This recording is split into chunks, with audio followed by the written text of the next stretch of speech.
Ahora sí quiero pedirles que inclinen conmigo sus rostros y vamos a implorar la presencia del Señor. Padre Celestial, tu pueblo se haya reunido en esta mañana con el motivo de tributarte la honra, la gloria y la alabanza que tú te mereces, pero también para escuchar tu voz hablando a tu pueblo por medio de tu palabra. Pedimos, Señor, que esa palabra no regrese a ti vacía, sino que haga un impacto sobre nuestros corazones. Nos ayude a entender el tiempo en que estamos viviendo y cuál es nuestra responsabilidad como adventistas. Acompáñanos, Señor, por medio de tu Espíritu Santo. Te lo imploramos en el precioso nombre, incomparable nombre de Cristo, nuestro Salvador. Amén. Quiero comenzar en esta mañana formulando algunas preguntas. ¿Por qué existe la Iglesia Adventista del Séptimo Día?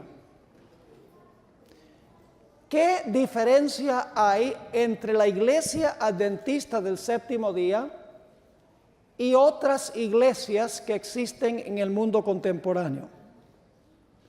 ¿Será que la Iglesia Adventista tiene el mismo mensaje que las demás iglesias? ¿O será posible que la Iglesia Adventista tiene un mensaje distintivo y especial para este tiempo? La respuesta a estas preguntas se halla en un concepto que tiene solamente la Iglesia Adventista del Séptimo Día. La Iglesia Adventista comparte con otras iglesias algunas de sus doctrinas.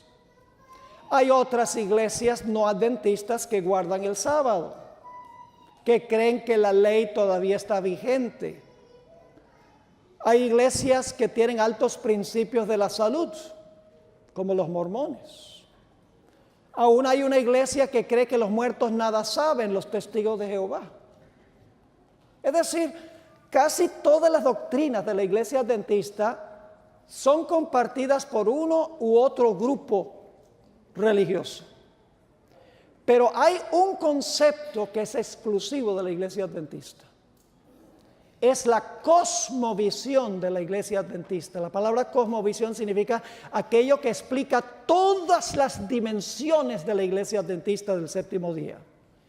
Y es el concepto adventista del santuario, único en su género. Por eso la sierva del Señor escribió esta cita que se encuentra en el libro El Evangelismo, página 165. La comprensión correcta de la ministración en el santuario celestial es el fundamento de nuestra fe. ¿Cuán importante es el fundamento? Si no hubiera fundamento de este edificio, el edificio se desplomaría. La sierva de Dios dice que la comprensión correcta de la administración en el santuario celestial es el fundamento de nuestra fe. Así que para comenzar nuestro estudio, yo quiero repasar un poco los servicios del santuario. Ahora ustedes saben muy bien cuál era la geografía del santuario. En primer lugar teníamos el campamento a donde vivía el pueblo de Israel. Luego llega uno y entra al patio del santuario. Y ahí en el patio se encuentra el altar del sacrificio y se encuentra el lavacro, a donde el sacerdote se lavaba antes de entrar al siguiente lugar, el lugar santo del santuario, el primer apartamento de la carpa. Y luego después del lugar santo encontramos el lugar santísimo del santuario. Es decir, nos hemos movido del campamento al atrio, al lugar santo, al lugar santísimo. Y luego el último paso en el santuario era cuando el sumo sacerdote sacaba los pecados que habían sido depositados en el lugar santísimo y los sacaba y los ponía sobre la cabeza del macho cabrío Azazel. 5 pasos en el santuario: el campamento, el atrio, el lugar santo, el lugar santísimo, y luego otra vez el atrio, a donde se colocaban los pecados sobre la cabeza del macho cabrío. Ahora, cada uno de estos sitios enseña una lección en cuanto a la ministración de Cristo en el plan de la salvación.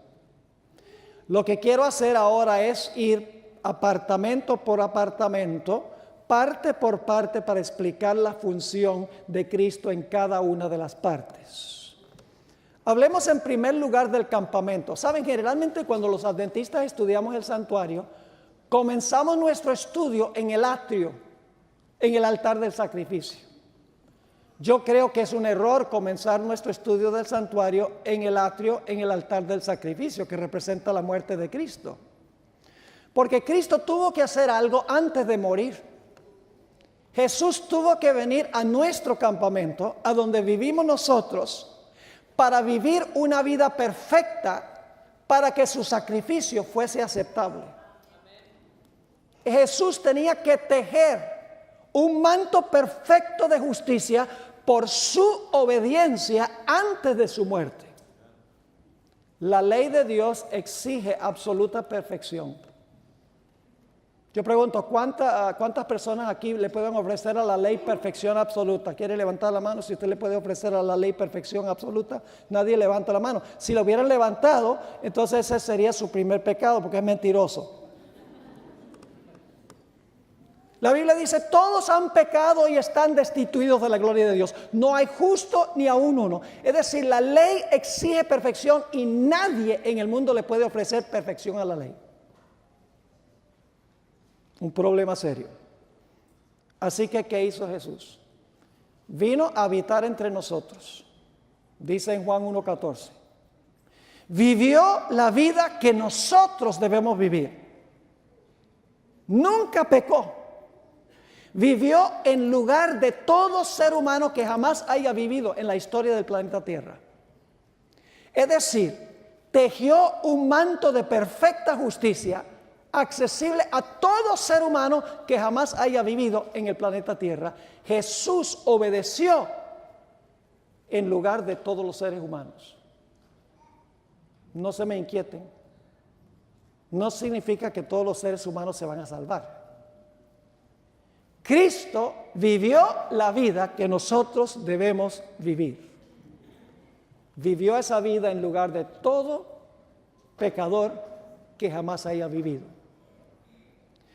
Pero había otro problema.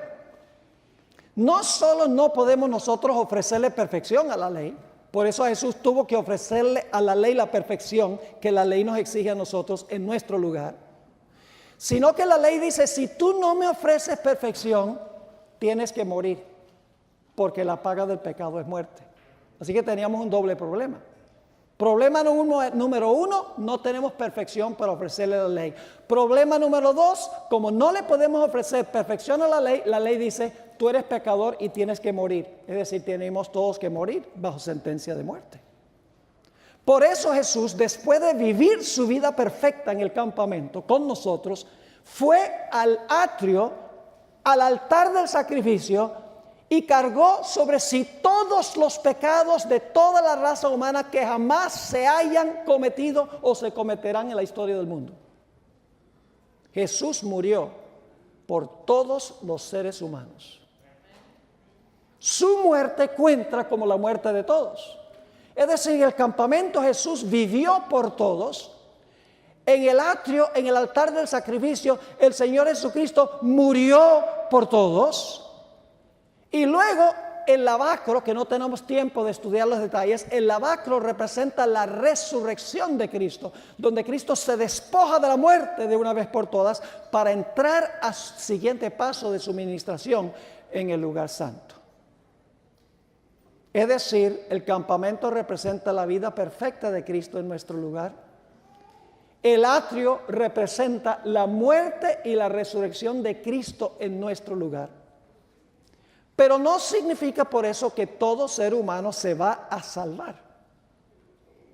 Y usted dice, pero pastor, acaba de decir que Jesús vivió la vida perfecta en nuestro lugar, murió muerte en nuestro lugar. Significa entonces que si lo hizo por todos los seres humanos se van a salvar. No. Jesús por su vida y su muerte hizo provisión para la salvación de todos los seres humanos, pero usted tiene que reclamar personalmente lo que Él hizo. Y eso fue lo que Jesús comenzó en el lugar santo del santuario. ¿Por quiénes intercede Jesús? ¿Intercede Jesús por todos los seres humanos? La Biblia dice que Él intercede por los que a Dios se allegan por medio de Él. La Biblia dice que es el intercesor. Es decir, cuando una persona se arrepiente, y el arrepentimiento es un don de Dios, y la persona confiesa su pecado y le dice a Jesús, Señor Jesús, yo creo que tú viviste una vida perfecta, yo creo que tú moriste por el pecado, Señor Jesús, yo merezco la muerte, yo no le puedo ofrecer a la ley lo que la ley exige, Señor Jesús, me arrepiento de mi pecado, lo confieso, por favor Señor Jesús, toma tu vida y tu muerte y pónmelos a mi cuenta. Y el Señor Jesucristo toma su vida y su muerte y me los pone a mi cuenta, y Dios me mira como si nunca hubiera pecado, porque me ve en Jesús. Eso es lo que ha hecho Jesús en el lugar santo, recibir clientes, individuos reclamando su vida y su muerte para ellos. Es su obra intercesora como sumo sacerdote. Usted tiene que reclamarlo. Ahora escuchen lo que voy a decir. Pronto viene la Navidad. Y en la Navidad muchos dan regalos. ¿Cuánto le cuesta el regalo al que lo da? Supongamos que compró un regalo de $100, le costó $100. ¿Cuánto le cuesta a la persona que recibe el regalo? Nada. El que lo da paga, pero para el que lo recibe es gratis. ¿O será posible que alguien me da un regalo y la persona dice, páguemelo? Sería medio ridículo. Pero yo pregunto, ¿tiene usted la opción de aceptar o rechazar el regalo, sí o no? Claro que tiene la opción de recibirlo o de rechazarlo. Si lo rechaza, de nada vale que la persona haya pagado por el regalo. Jesús, por su vida y su muerte, compró el regalo de la salvación. Es gratis para nosotros, pero nosotros tenemos que estar dispuestos de recibirlo individualmente y personalmente. Y eso es lo que hace Jesús en el lugar santo. Y en el servicio del lugar santo, el Señor Jesucristo mete los pecados en el santuario. A través de su intercesión, los pecados entran al santuario, pero escuchen bien, entran al santuario por medio de la sangre de Cristo. Son pecados perdonados que están allá. Porque algunos dicen, la iglesia adventista no puede tener seguridad de salvación porque ellos dicen que los pecados están escritos allá. Y es verdad que los pecados están registrados allá, pero están registrados con la palabra perdonado al lado del pecado. Porque la persona se arrepintió, los confesó y confió en la justicia de Cristo Jesús. Escuchen bien. No nos quita la seguridad de salvación. Saber que los pecados entraron al santuario por la sangre nos debe preocupar es si los pecados no entraron allá, porque si no entraron allá, están aquí. Más vale meterlos allá por la sangre de Cristo. Es nuestra mayor seguridad de salvación tener los pecados metidos allá. Por medio de la intercesión de Cristo que presenta su vida y su muerte, dice, Padre, mi vida y mi muerte, este pecador miserable me ha recibido como Salvador. Padre, no mires la vida de él o de ella, mira la vida mía. No dicte sentencia de muerte contra él o ella. Yo sufrí la muerte por esa persona. Y como dice el apóstol Pablo, en ese momento somos aceptos en el amado. Pero lo que sucede es que durante el transcurso del ministerio de Cristo, en el santuario celestial se van acumulando los pecados que fueron perdonados. Y por lo tanto, el santuario celestial se contamina, porque el pecado contamina. Y por lo tanto, en el lugar santísimo, una vez al año, ¿qué tenía que suceder? El santuario tenía que ser purificado del registro del pecado. Ahora, ¿saben lo que dicen algunas personas? Dicen, ¿cómo puede usted, Pastor Borg, creer que en el cielo hay pecado? Si ese lugar es santísimo, ¿cómo puede haber pecado en un lugar tan santísimo? Entonces yo les pregunto, ¿cómo puede Cristo, quien era santísimo, haber tomado pecado sobre sí? ¿Me están entendiendo lo que estoy diciendo? Jesús era santísimo, pero cargó el pecado. No era de él. El santuario es santísimo y toma el pecado, pero el pecado no es del santuario. Dios, el santuario, lo toma hasta el momento en que se pueda colocar sobre el que finalmente es responsable por esos pecados que se cometieron. ¿Qué es quién? Satanás. Azazel. ¿Entienden el santuario? Esto fue abuelo de pájaro. Tengo una serie de 32 temas trazando la doctrina adventista del santuario. He sintetizado los puntos principales. Así que en el campamento Jesús vive su vida perfecta. En el atrio Cristo muere y resucita por el pecador. En el lugar santo intercede por los pecadores. En el lugar santísimo sigue intercediendo, pero ahora empieza a purificar el santuario de los pecados. Y finalmente el último paso es colocar toda la carga de pecados que han sido confesados y vencidos sobre la cabeza del macho cabrío Azazel. Ahora quiero formular una pregunta. ¿Cuál de estas etapas es verdad presente? ¿Qué parte de la obra de Cristo en el santuario es lo que nosotros debemos estar predicando ahora? ¿Cuál es la verdad presente para hoy? Mis hermanos y hermanas, no es complicado saberlo. ¿Usted quiere saber lo que es verdad presente? Averigüe dónde está Jesús ahora y qué está haciendo. Eso es verdad presente. Yo pregunto, ¿los cristianos creen que Cristo vivió una vida perfecta por los seres humanos? ¿Todas las iglesias creen eso? Claro que sí. ¿Todas las iglesias creen que Cristo murió y resucitó? ¿Todas las iglesias creen que el Señor Jesucristo intercede por los pecadores? ¿Dónde está el punto especial de la iglesia adventista? ¿Qué está haciendo Jesús? ¿En qué apartamento está Jesús ahora? En el lugar santísimo. ¿Qué está haciendo? Está intercediendo, pero está haciendo algo más. Empezando con los que primero vivieron sobre la tierra, está examinando los registros para ver si ellos en realidad aceptaron a Cristo como su Salvador o no. Está purificando el santuario de los pecados del pueblo. Eso es lo que está haciendo ahora. Entonces yo pregunto, ¿cuál debe ser la verdad presente que se está predicando ahora? Debemos predicar en cuanto a lo que Jesús está haciendo, porque esa es verdad presente. Ahora yo pregunto, ¿la vida perfecta de Cristo es verdad? Sí, ¿cómo no? ¿La muerte de Cristo y su resurrección es verdad? ¿Su intercesión en el santuario es verdad? Pero solo la obra que está haciendo en el lugar santísimo es verdad presente. Ahora no me entiendan mal. Jesús no podría estar desempeñando la obra que está haciendo sin los primeros pasos. Sin su vida perfecta, nada podría hacer en el lugar santísimo. Sin su muerte y resurrección, nada podría hacer en el lugar santísimo.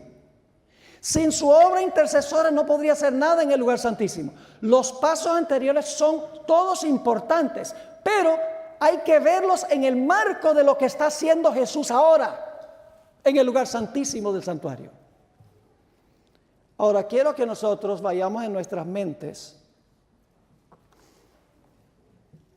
a un mensaje que encontramos en Apocalipsis 2 y 3. Solamente no busquen los capítulos porque Voy a darles solamente un panorama global. Allí tenemos las 7 iglesias. Ahora, la mayoría de los eruditos conservadores que todavía creen en la inspiración de la Biblia, creen que las 7 iglesias representan 7 etapas de la historia de la iglesia. Eran iglesias literales en Asia, pero cada una tenía características que representan una época de la historia de la iglesia cristiana. Por ejemplo, enseñan que Éfeso representa la iglesia apostólica. Esmirna representa la iglesia que fue perseguida por los emperadores romanos. Pérgamo representa la iglesia a donde empezó a entrar la apostasía a la iglesia en los días de Constantino. Tiatira, donde obra esa mujer Jezabel, esa mujer ramera, representa la iglesia papal. Sardis representa la iglesia, las iglesias protestantes, el origen del protestantismo. Es decir, nos hemos movido de la época apostólica a la época de las persecuciones de los emperadores romanos. Nos hemos movido a la época cuando la apostasía entró a la iglesia a través de Constantino. Hemos pasado al momento de la supremacía papal y luego tenemos la reforma protestante, la quinta iglesia. Pero quiero enfocarme especialmente en la sexta iglesia. Yo pregunto, ¿la sexta iglesia tendría que surgir hacia el final de la historia? ¿Tendría que surgir la sexta hacia el final? Pues lógico. Si la primera es la apostólica, la segunda es la perseguida, la tercera es la apostasía, la cuarta es el papado, la quinta es la reforma protestante, tiene que ser algo que está ocurriendo después de la reforma protestante. Es decir, la iglesia de Filadelfia, la sexta iglesia, es una iglesia que viene después de la supremacía papal y después de la reforma protestante, pero antes de la segunda venida de Cristo. Ahora, quiero que notemos algo interesante en cuanto a la iglesia de Filadelfia. Vayan conmigo a Apocalipsis 3 y el versículo 7 y 8. Apocalipsis el capítulo 3 y el versículo 7 y el versículo 8. Quiero que noten que delante de la iglesia de Filadelfia, la sexta iglesia, después del dominio del papado, después de la reforma protestante, esta iglesia se le coloca algo adelante. Dice allí en Apocalipsis 3:7, escribe al ángel de la iglesia en Filadelfia. Esto dice el santo, el verdadero, el que tiene la llave de David. Ahora escuchen, el que abre y ninguno cierra, y cierra y ninguno abre. Así que hay una llave que abre y que ¿qué? Y que cierra. Versículo 8. Yo conozco tus obras, he aquí he puesto delante de ti una puerta abierta. ¿Qué se coloca delante de Filadelfia? La sexta iglesia hacia el final de la historia, después de la reforma protestante y el dominio papal. Una puerta abierta, la cual nadie puede ¿qué? Cerrar. Porque aunque tienes poca fuerza, has guardado mi palabra y no has negado mi nombre. Ahora surge la pregunta, ¿a dónde conduce esa puerta que es colocada ante Filadelfia? Pues en el santuario había 3 puertas. Una puerta conducía del campamento al atrio. Esa podría ser la puerta que se menciona aquí, la que lleva del campamento al atrio. No, ¿cuándo fue que Jesús fue del campamento al atrio? Cuando murió en la iglesia apostólica. No puede ser en la sexta. La segunda puerta llevaba del atrio al lugar santo. ¿Esa puede ser la puerta que se colocó ante Filadelfia? No, ¿cuándo Jesús entró al lugar santo? Cuando ascendió al cielo. Así que no puede ser la puerta que lleva del campamento al atrio, porque Jesús entró por esa puerta para morir cuando estuvo en la tierra. No puede ser la puerta que conduce del atrio al lugar santo, porque Jesús entró por esa puerta, se abrió, Jesús entró cuando comenzó su obra intercesora en el lugar santo del santuario celestial. ¿Cuántas puertas nos quedan? Una sola. ¿Cuál? La que lleva del lugar santo ¿a dónde? Al lugar santísimo. Es decir, la puerta abierta que se coloca entre Filadelfia, la sexta iglesia, la penúltima iglesia, la que vive al final de la historia, se coloca una puerta abierta delante de esta iglesia. Ahora, la pregunta clave es, ¿podemos comprobar bíblicamente que la puerta abierta era la puerta del lugar santísimo? Lo podemos demostrar. Vamos a Apocalipsis 11 y el versículo 19. Apocalipsis 11, 19. Y ahora viene algo muy interesante. Apocalipsis 11, 19 está hablando de algo que sucede durante el periodo de la sexta trompeta. ¿Están captando el asunto? ¿Cuándo se coloca la puerta abierta ante Filadelfia? ¿Bajo cuál iglesia? La sexta. Ahora el texto que vamos a leer está hablando de una puerta que se abre en la sexta trompeta. Paralelo, sexta y sexta. ¿A dónde conduce esa puerta abierta? Apocalipsis 11, 19. Y el templo de Dios fue abierto en el cielo. ¿Qué fue abierto? El templo de Dios. ¿Y qué se vio allí? Y el arca de su pacto se veía en el templo. Y hubo relámpagos, voces, truenos, un terremoto y grande granizo. ¿Saben algo interesante? Estos fenómenos que se mencionan aquí, donde dice relámpagos, voces, truenos, terremoto y grande granizo, esos fenómenos se mencionan en Éxodo 19, cuando Dios estaba a punto de revelar su ley. ¿Qué se va a ver dentro del arca del pacto? Cuando se abra el templo, se va a ver ¿qué cosa? La ley de Dios, porque son los mismos fenómenos. Ustedes pueden leerlo en Éxodo 19. Dios está por abrir el lugar santísimo. Y déjenme decirles algo, el lugar santísimo se abría tan solo en el día de expiación al final del año religioso judío. ¿Me están siguiendo hasta este punto?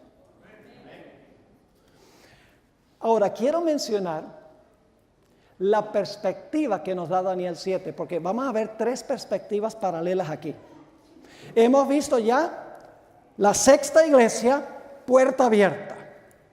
No puede ser del campamento al atrio, ni el atrio al lugar santo. Eso se abrió al principio de la era cristiana.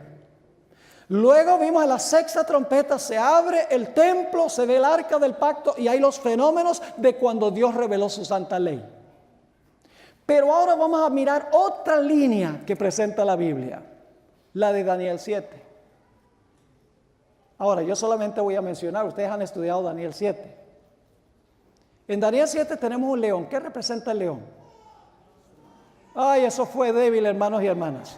Ustedes como que no desayunaron hoy. ¿Qué representa el león? Babilonia. Bueno, un poco mejor.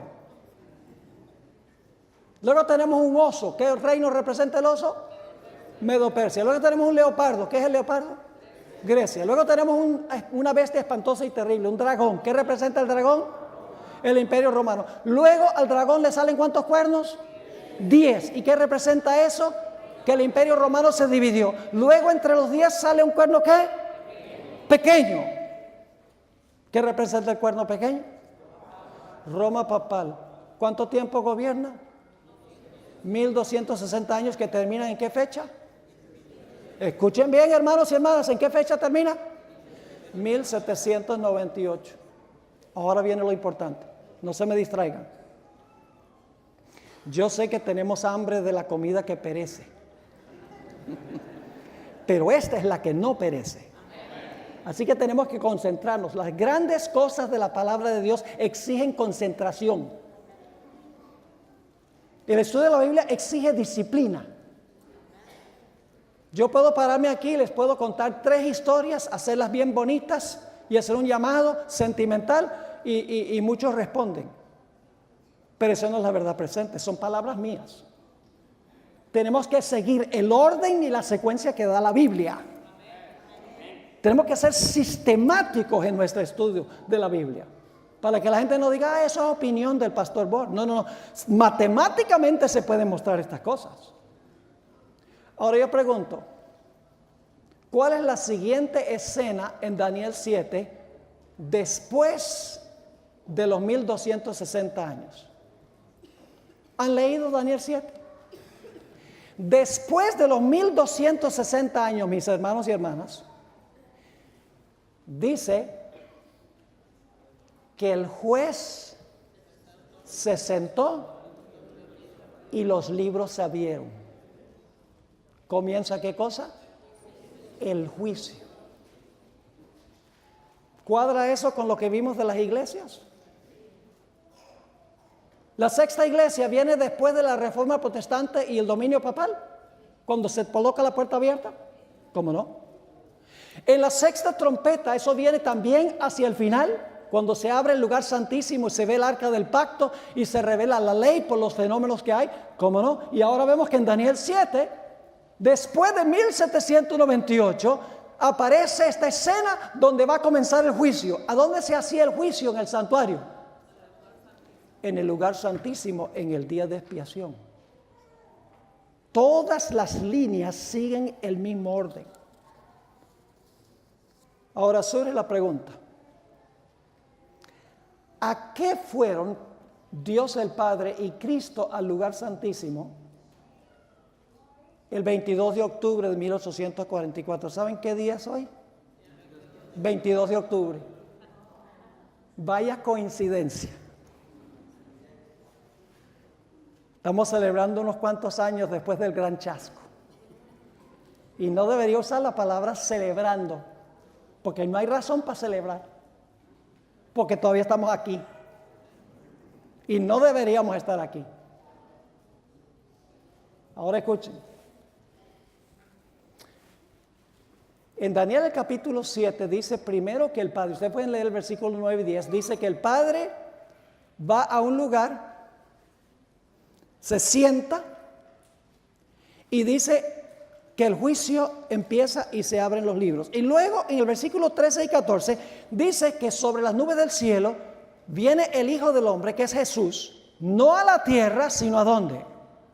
Al anciano de días. ¿Dónde está ocurriendo esto? En el cielo.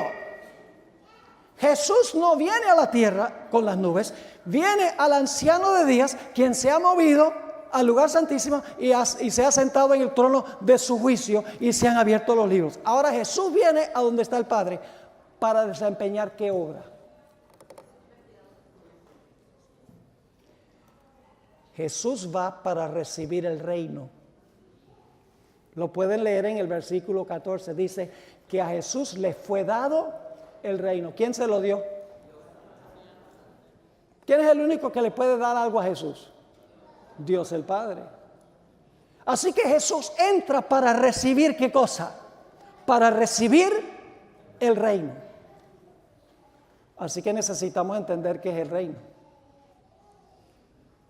En el juicio, el propósito de Jesús, entrar al lugar santísimo para el juicio, es para recibir de parte de su Padre el reino. Así que tenemos que saber qué es el reino. ¿Saben qué es el reino? El reino son las personas que verdaderamente recibieron a Cristo como Salvador personal. Es decir, el reino no se entiende en términos geográficos, sino que se entiende en términos de la gente que pertenece al reino. Ahora, ¿qué tiene que hacer Jesús para demostrar quiénes son los súbditos verdaderos de su reino? ¿Qué tiene que hacer Jesús para demostrar quiénes en verdad pertenecen a su reino? Tiene que examinar los casos de cada uno. Y cuando se terminan de examinar todos los casos, el reino de Cristo está completo. Y se cierra la puerta de la gracia. ¿Me están entendiendo? Ahora, algunos dicen, pero pastor, si Dios sabe todo, ¿por qué Dios tiene que examinar los casos de los que profesaron el nombre de Jesús si Dios sabe todo? ¿Para qué necesita Dios un juicio? El juicio no es para Dios. Dios ha sido acusado ante el universo. Satanás logró conquistar una tercera parte de los ángeles. Tiene que haber tenido argumentos poderosos para conquistar a una tercera parte de los ángeles. Hay dudas y preguntas en cuanto a Dios. Y Dios arbitrariamente no va a decir, estos son de mi reino y aquellos no. No, Jesús va a abrir los libros y va a demostrar quiénes en verdad se arrepintieron, confesaron su pecado y recibieron a Cristo como su Salvador personal y dependieron de la justicia de Cristo. Ese es el propósito del juicio. Y usted dice, pastor, pero ¿para qué tiene que hacerse eso? ¿Saben por qué? Porque no todo el que profesa el nombre de Cristo es un verdadero seguidor de Cristo. Yo pregunto, ¿en la iglesia hay trigo y cizaña? Entonces, ¿qué es lo que hay que hacer? Separar el trigo de la cizaña. ¿Saben cómo se llama eso? Juicio. El proceso de separar el trigo de la cizaña es el juicio. Yo pregunto, ¿en la iglesia hay vírgenes sabias y vírgenes fatuas? ¿O todas las virgencitas son fieles seguidoras de Jesús?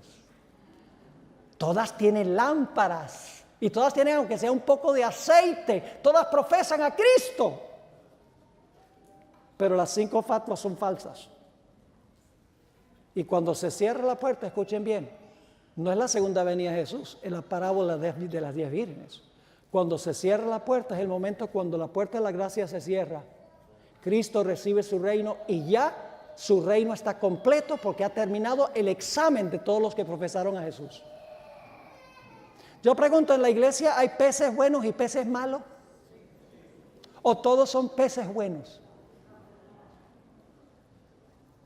¿Recuerdan la parábola de Jesús de la pesca? Los pescadores salen, tiran la red y cuando traen la red a la playa, todos los pececitos son buenos. Yo sé que no. Cuando yo era niño, mis padres iban a una isla, íbamos de vacaciones a la isla de Margarita. ¿Hay algún venezolano aquí?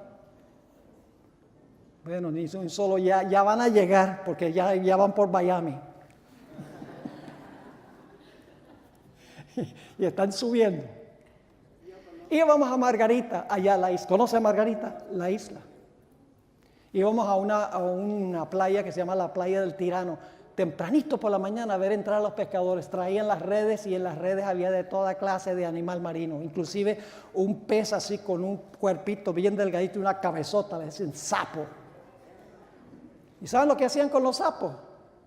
Tenían canastas en la playa y el sapo lo echaban a la canasta para botar y los peces buenos los metían a otra canasta. Ese es el juicio de separación. La red del evangelio reúne toda clase de gente en la iglesia. Gente buena y gente mala. Y los malos profesan seguir a Jesús. Hay que demostrar en el juicio quién en verdad recibió a Jesús. Yo pregunto, cuando se haga el juicio, ¿va a haber personas que profesan tener derecho de estar con Jesús que no tienen el manto? Usted conoce la parábola de Mateo 22. Yo pregunto, hay personas que dicen Señor, Señor, hacen milagros, echan demonios y dan profecías. En el nombre de Jesús, profesan seguir a Jesús. Y Jesús le va a decir, ay sí, ustedes tenían mi nombre, vengan para acá. ¿Qué dice Jesús? No os conozco. Apartaos de mí, obradores de maldad. Jesús dijo que iba a haber lobos entre ovejas, disfrazados de ovejas, dice él. Inclusive la Biblia dice que ministros se disfrazan como ángeles de luz. El apóstol Pablo dijo que hay muchos en la iglesia que tienen la apariencia de la piedad, pero no tienen el poder de la piedad. No todo el que reclamó el nombre de Cristo es un verdadero discípulo de Cristo. Por eso en el juicio hay que demostrar quién es quién. No para beneficio de Dios, sino para beneficio del universo. Porque Dios tiene un problema universal. Este mundito es un ejemplo en el contexto del universo total. Si es un problema universal, Dios necesita implementar una solución universal para que todo el universo quede satisfecho. Ahora le voy a hacer una pregunta. ¿El perdón se puede revocar? Sí, Señor. Escuchen lo que voy a decir. Cuando usted se arrepiente del pecado, ya sea genuino el arrepentimiento o falso, y usted le ora a Jesús, Jesús le perdona ese pecado, sea sincero o no. El Señor Jesucristo acepta su profesión en ese momento. Pero en el juicio se examina si en verdad la persona se arrepintió del pecado o si tenía lágrimas de cocodrilo. Le voy a dar solo un ejemplo de la Biblia. Pueden leer Ezequiel 33, donde esto está claro también, pero un ejemplo, la parábola de los dos deudores. Había un deudor que debía 10,000 talentos, una cantidad que no se podía pagar, imposible de pagar. Y el señor de este siervo le dijo, mira, págame lo que me debes. Y dijo, yo no tengo con qué pagar, dame tiempo. Porque lo iba a echar a la cárcel, le iba a confiscar todo. Y este individuo empezó a clamar a su señor, ay, por favor, dame tiempo. Y el señor le dijo, mira, la deuda queda perdonada porque clamaste a mí. Vete tranquilo. Wow. No tengo que pagar ni un centavo. No, porque clamaste por misericordia. Acepto. Perdonado. Perdonada la deuda. Wow. Este individuo saltaba en una pata. Salió alegre y contento salió y se consiguió a alguien que le debía 100 denarios. Una cantidad considerable, el equivalente de 100 días de trabajo, pero una cantidad que se podía pagar, aunque fuera en cuotas. Lo consiguió y le dijo, págame lo que me debes. Y este individuo hizo lo mismo que había hecho él. Empezó a clamar, dame tiempo, ten misericordia de mí. ¿Qué misericordia? Ni qué pan caliente. Y dice la Biblia que lo tomó del cuello y lo estaba ahorcando.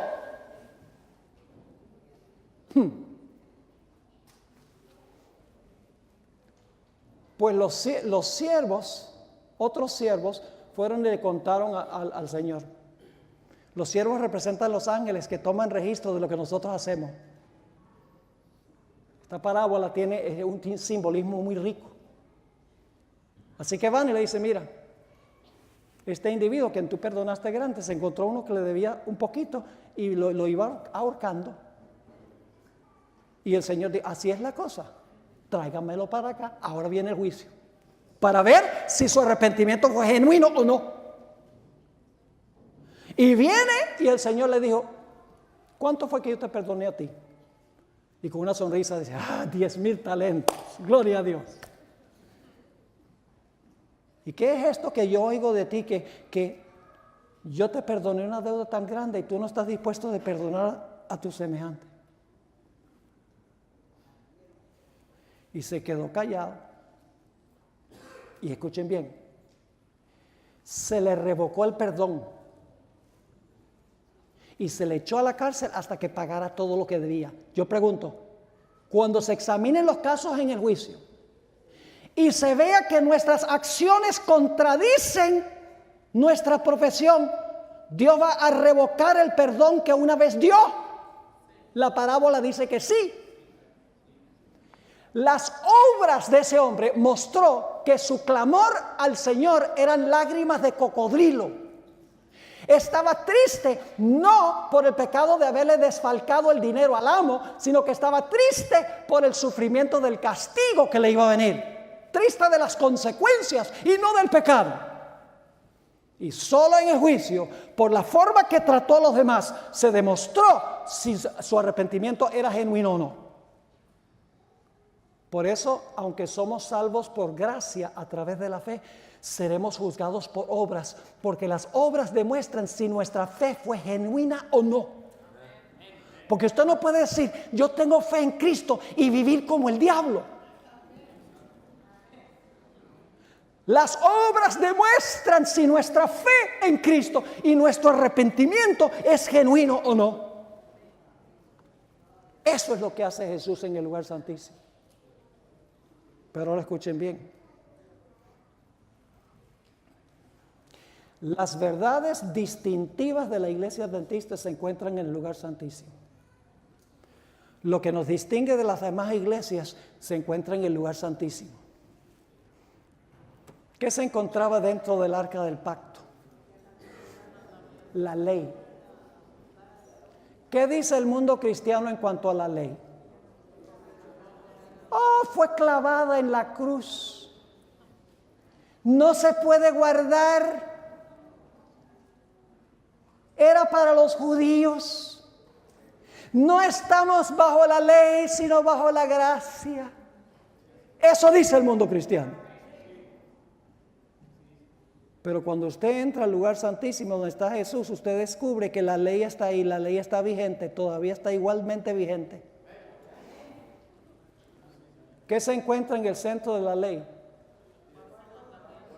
El sábado. ¿Qué dice el mundo cristiano del sábado?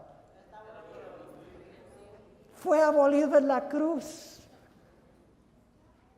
El sábado era para los judíos. Guardar el sábado es legalismo, dice el mundo cristiano. La iglesia adventista dice, no, el sábado está en la ley y la ley está en el lugar santísimo. Cuando usted entra al lugar santísimo, usted descubre la vigencia de la ley y la importancia del sábado. No solo había eso, sino que cuando usted entra al lugar santísimo, usted también descubre la idea del juicio. Porque en el lugar santísimo era que se hacía la separación entre los justos e injustos en Israel. Los que clamaban y gemían y los que no. Es decir, la idea del juicio está en el lugar santísimo, porque ahí se desempeñaba el juicio. No solo eso, sino que en el lugar santísimo está también la reforma pro salud. ¿Recuerdan el poste de maná? Ahora escuchen bien. La hermana White tuvo una visión muy interesante, se conoce como la visión del halo, donde vio la ley, las tablas de la ley en el arca del pacto, y había una luz radiante que rodeaba el mandamiento del sábado. Es decir, el sábado estaba en realce. Y los enemigos de la hermana White dicen, bueno, ¿y dónde se encuentra eso en la Biblia? Saben que en el lugar santísimo, en el arca, se le dio realce al sábado de dos formas. Se le dio un énfasis al sábado. No solamente se encontraba el sábado en el cuarto mandamiento, sino que el maná indicaba que el sábado es una prueba para ver si el pueblo anda en la ley de Dios o no. Éxodo 16. Yo pregunto, al final de la historia, ¿el sábado va a ser la gran prueba que divide a los fieles de los infieles? Lo mismo que pasó en Éxodo 16. Dios dice, voy a darles maná para probar si van a andar en mi ley o no. Al final de la historia, Dios va a decir, les voy a dar el sábado para ver si están dispuestos de andar en mi ley o no. Es decir, en el lugar santísimo estaba el sábado en la ley y estaba el sábado también en el maná, como una prueba de Dios, de su pueblo. Pero el maná también enseñaba otra lección. Dios quería enseñarle al pueblo a comer una dieta sencilla, vegana. Porque hay otro relato en el Antiguo Testamento donde el pueblo dijo, ¿queremos qué cosa? La carne de Egipto. Egipto representa el mundo. ¿Para qué queremos comer como come el mundo? Las ollas de Egipto. Ay, que pudiéramos comer esa comida. Nos tiene aburridos este maná vegano. Y Dios les dio lo que querían. Les dio codorniz y se enfermaron y hubo una mortandad tremenda en Israel. Dios quiso enseñarle a Israel una dieta sencilla. Y el maná estaba en el arca, en el lugar santísimo. ¿Saben qué más quiso enseñar Dios en el lugar santísimo? El estado de los muertos, como lo entendemos nosotros. ¿Qué dice el mundo cristiano en cuanto al estado de los muertos? Que cuando una persona se muere, ¿qué? Si fue buena, ¿para dónde va? Al cielo. Si fue mala, al infierno. Y si fue medio mala, al purgatorio. Y si todavía no había alcanzado el punto de ser buena o mala, va para el limbo.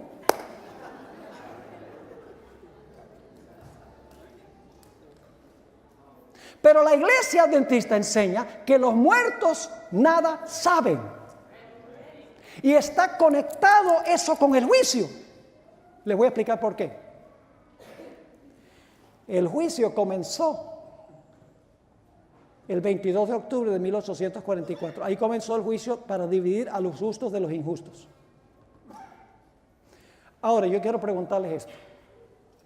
Si el juicio comenzó el 22 de octubre de 1844, ¿cuántas personas fueron al cielo antes de eso? ¿Pueden haberse ido al cielo sin que fueran juzgados? No. ¿Cuántas personas fueron al infierno antes de 1844 por ser malos? Nadie. Porque Dios no los va a mandar allá sin antes ¿qué? Juzgarlos. La idea de que el juicio comienza en cierto punto de tiempo significa que nadie fue para el cielo o para el infierno cuando se murieron. Porque el juicio tiene que determinar si van a ir al cielo o si van a ir al infierno. ¿Me están entendiendo? Es decir, la doctrina adventista en el lugar santísimo conlleva la idea de que los muertos nada saben.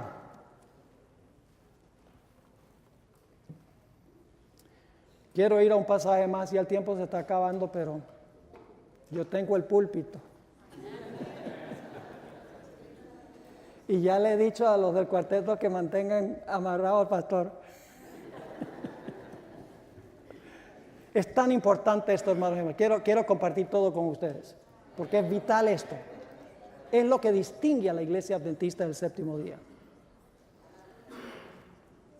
Ahora, en Apocalipsis 13, si van conmigo rapidito, Apocalipsis 13, 1 y 2, vamos a encontrar algo muy interesante.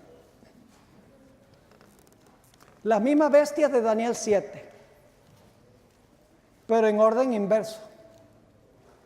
Porque Daniel está mirando hacia adelante, Juan está mirando hacia atrás. Dice, me aparé sobre la arena del mar, vi subir del mar una bestia que tenía 7 cabezas y 10 cuernos, y en sus cuernos 10 diademas, sobre su cabeza un nombre blasfemo. Y la bestia que vi era semejante a un leopardo, sus pies como de oso, su boca como de león, y el dragón le dio su poder y su trono y grande autoridad. ¿Ven todas las bestias de Daniel 7 ahí? En orden inverso. Y luego en el siguiente capítulo, en el capítulo 14 y el versículo 6 y 7, tenemos ahí el león, Babilonia, Medo-Persia, Grecia, el imperio romano que tiene 10 cuernos. Luego entonces viene esta bestia que gobierna 42 meses. Y entonces en Apocalipsis 14, 6 y 7 viene lo que sigue después. Dice, vi volar por el medio del cielo a otro ángel que tenía el evangelio eterno para predicarlo a los moradores de la tierra, a toda nación, tribu, lengua y pueblo, diciendo a gran voz, temed a Dios y dadle gloria, porque la hora de su juicio ha llegado. Ese es el anuncio terrenal. Y adorad a aquel que hizo el cielo, la tierra, el mar y las fuentes de las aguas. Así que se tienen las bestias y ahora se anuncia el juicio. Como en Daniel 7 tenemos las bestias y luego viene la escena del juicio. Ahora hablemos un poco de este asunto de los mensajes de los 3 ángeles, que son el anuncio del comienzo del juicio, de que la puerta está abierta, de que va a empezar el juicio investigador. Voy a compartir algo muy importante con ustedes ahora. Los que apoyan el One Project, hemos estado hablando del One Project, son muchos, una organización establecida por jóvenes adultos mayormente. Ellos se enfocan casi exclusivamente en lo que llamamos soteriología, lo que pasó en relación con la primera venida de Jesús. Se enfocan en su vida, en su muerte y su resurrección. Ese es el enfoque. Y ellos dicen que eso significa que debemos enfocarnos solo en Jesús. Pero para ellos solo en Jesús significa solamente en su vida, su muerte y su resurrección. Y posiblemente su intercesión, pero nada del lugar santísimo. Permítame leerles una cita muy significativa del Espíritu de Profecía, un poco larga, pero muy significativa. Se encuentra en Primeros Escritos, páginas 227 y 228. No hay ningún problema con enfatizar, mis hermanos y hermanas, la vida perfecta de Cristo, su muerte en la cruz, su resurrección y su ascensión para ascender por los seres humanos. Todo eso es vital e importante, pero si usted para en el lugar santísimo, usted no está predicando verdad presente. Escribió la hermana White, vi una numerosa compañía que profesaba el nombre de Cristo, pero Dios no la reconocía como suya. No se complacía en ella. Ahora escuchen bien, Satanás asumía carácter religioso y estaba dispuesto a que la gente se creyese cristiana. Y hasta estaba también ansioso de que creyeran en Jesús. Satanás estaba ansioso de que la gente creyera en Jesús. Eso es lo que está diciendo. En su crucifixión y su resurrección. Satanás y sus ángeles creen todo esto ellos mismos y tiemblan. Pero si la fe del cristiano no le mueve a buenas obras, ni induce a quienes la profesan a imitar la abnegación de Cristo, Satanás no se conturba. Porque como entonces los cristianos lo son solo de nombre y sus corazones continúan siendo carnales, Satanás puede emplearlos en su servicio mucho mejor que si no profesaran ser cristianos. Wow.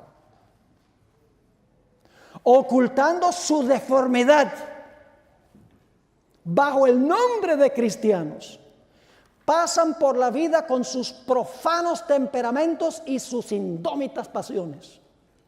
Esto da motivo a que los incrédulos achaquen a Cristo las imperfecciones de los llamados cristianos y desacrediten a los de pura e inmaculada religión.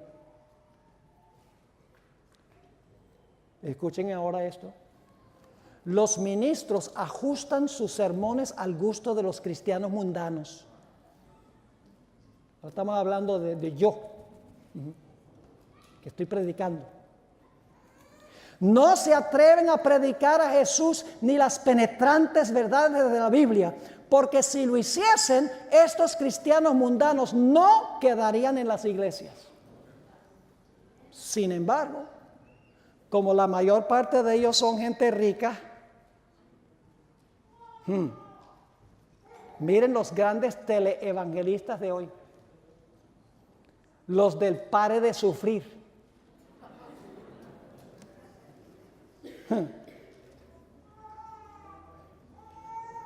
Sin embargo, como la mayor parte de ellos son gente rica, los ministros procuran retenerlos, aunque no sean más merecedores de estar en la iglesia que Satanás y sus ángeles. ¡Wow! Sigue escribiendo, esto es precisamente lo que Satanás quería. Hace aparecer la religión de Cristo como popular y honrosa a los ojos de los mundanos. Dice a la gente que quienes profesan la religión recibirán más honores del mundo. Estas enseñanzas difieren notablemente de las de Cristo. La doctrina de Él y el mundo no pueden convivir en paz. Quienes siguen a Cristo han de renunciar al mundo. Las enseñanzas halagadoras provienen de Satanás y sus ángeles. No es suficiente predicar, sí, Cristo vivió, Cristo murió y Cristo resucitó y está intercediendo, y seguir viviendo las vidas sin victoria. Ahora, permítame darles un ejemplo de lo que yo considero ser una gran debilidad del One Project. Y tristemente, muchos de nuestros dirigentes van a las convenciones de One Project, lo apoyan y lo alaban. Escuchen lo que les voy a decir ahora. Voy a leerles unas palabras de una dama, Cindy Touch. Fue directora asociada del Centro White en Washington, D.C. Era empleada de la Conferencia General hasta hace unos 3 años cuando se jubiló. El 27 de septiembre de este año,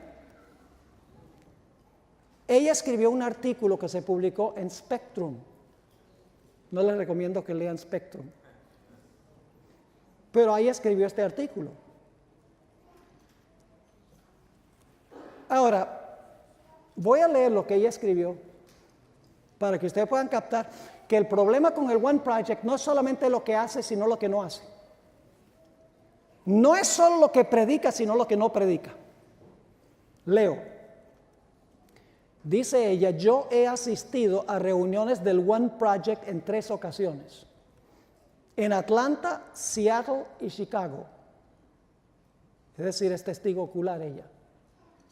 No obstante, no he asistido desde que me jubilé del Centro de Investigación White hace algo más de 3 años.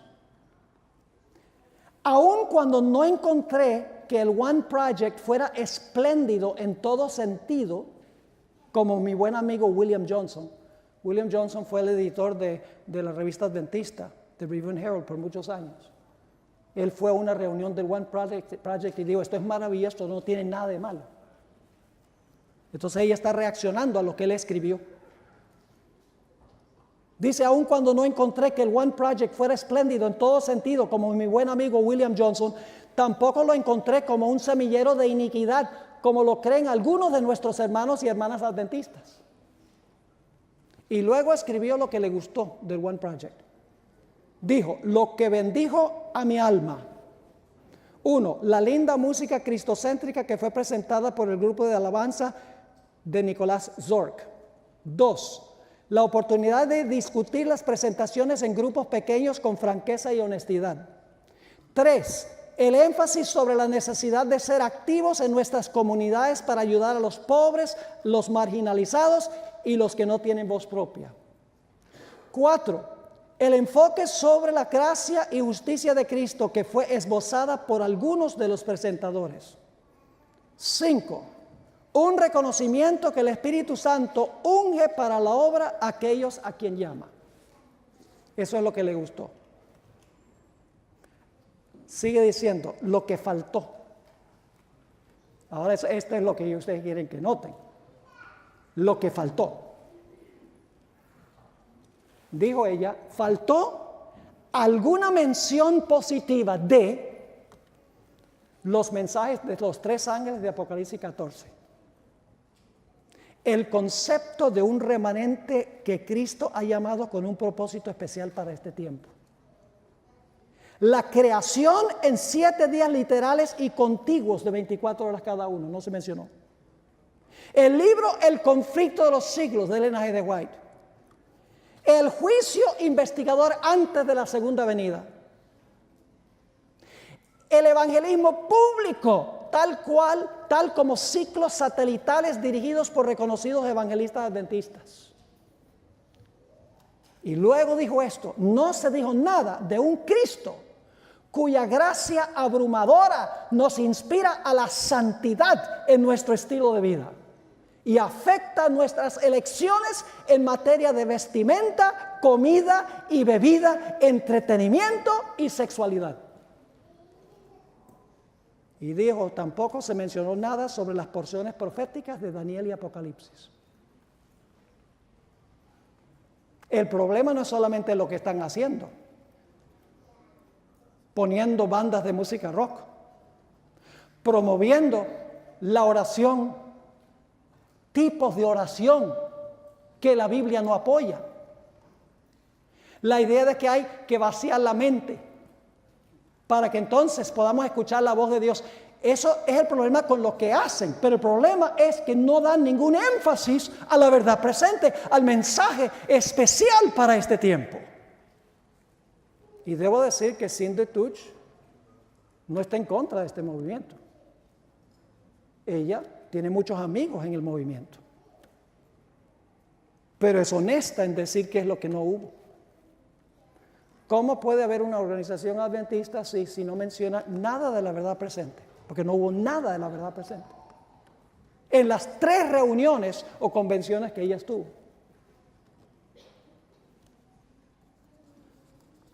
Ahora, mis hermanos y hermanas, hay más que podría decir, pero permítame leerles nada más un par de citas para terminar. ¿Saben cuál es el gran secreto del lugar santísimo para hoy en día? A veces nosotros enfatizamos tanto lo que hacía el sumo sacerdote en el lugar santísimo, en el día de expiación, que nos olvidamos lo que debía estar haciendo el pueblo. Yo tengo un sermón completo que prediqué en Victorville, en Southeastern California Conference, el año pasado, donde presenté este tema sobre qué debemos estar haciendo nosotros mientras Jesús purifica el santuario. ¿Saben lo que hacía el pueblo? Afligía sus almas, buscando a ver si había pecado en la vida. Ayunaban. Y el ayuno no es lo que ustedes creen, no es dejar de comer. La hermana White dice que el ayuno es abstenerse de todo lo que nos hace daño y participar moderadamente de lo que nos hace bien. E Isaías 58 dice que el ayuno que Dios aprueba es darle nuestra ropa a los desnudos, y significa visitar a los desamparados, y significa darle nuestro pan a los que necesitan, piedad práctica. Ese es el ayuno, no es dejar de comer, como muchas personas creen. Así que afligían sus almas, ayunaban. Tenían que congregarse alrededor del santuario para poner su mente en lo que estaba pasando en el santuario, porque se estaban borrando los pecados. Dios no iba a borrar nada del santuario que no hubiese sido borrado en el santuario del alma. Termino con dos citas de lo que dice. Uno, la hermana White dice qué es verdad presente, qué debemos estar predicando, que no está predicando el One Project, ninguna de estas organizaciones está predicando nada distintivo de la verdad presente. Dice la hermana White en Primeros Escritos, página 63, son muchas las preciosas verdades que contiene la palabra de Dios, pero es la verdad presente lo que el rebaño necesita ahora. Hay muchas verdades, dice ella en la Biblia, pero ¿qué necesita el pueblo ahora? Verdad presente. ¿Y a dónde está la verdad presente? ¿En qué apartamento? En el Santísimo. Sepa lo que está haciendo Jesús allá y entonces vamos a saber qué debemos predicar. Sigue diciendo, he visto el peligro que existe de que los mensajeros se desvíen de los puntos importantes de la verdad presente para espaciarse en temas que no tienden a unir el rebaño ni santificar el alma. Wow. Satanás aprovechará toda ventaja posible para perjudicar la causa. Pero los temas como el santuario, en relación con los 2300 días, los mandamientos de Dios y la fe de Jesús, son perfectamente adecuados para explicar el movimiento adventista pasado, cuál es nuestra posición actual, establecer la fe de los que dudan y dar certidumbre al glorioso futuro. Es decir, el mensaje del lugar santísimo explica el pasado, el presente y el futuro. Y luego dice ella, he visto con frecuencia que estos eran los temas principales en los cuales deben espaciarse los mensajeros. Santuario, 2300 días, mandamientos de Dios, fe de Jesús, el mensaje del lugar santísimo. Y escuchen bien, mis hermanos y hermanas, estos mensajes serán un ancla para el pueblo de Dios en la crisis que vendrá. Viene una tormenta, mis hermanos y hermanas, una tormenta como ni siquiera nos imaginamos, mucho más fuerte que un huracán, que un tifón. ¿Cómo nos vamos a mantener anclados? ¿Creyendo el mismo mensaje que todas las iglesias? Pues entonces ellos también van a quedar anclados. Escuchen lo que dice la sierva de Dios, Primero Escritos 2:56. Hablando de los mensajes de los tres ángeles que se centran en el lugar santísimo. Estos mensajes me fueron representados como un ancla para el pueblo de Dios. Quienes los comprendan y reciban quedarán libres de verse arrastrados por los muchos engaños de Satanás. Y la página 258 dice ella, me fueron mostrados 3 escalones los mensajes del primer ángel, del segundo y del tercero. Dijo mi ángel acompañante: ay de aquel que mueva un bloque o clavija de estos mensajes.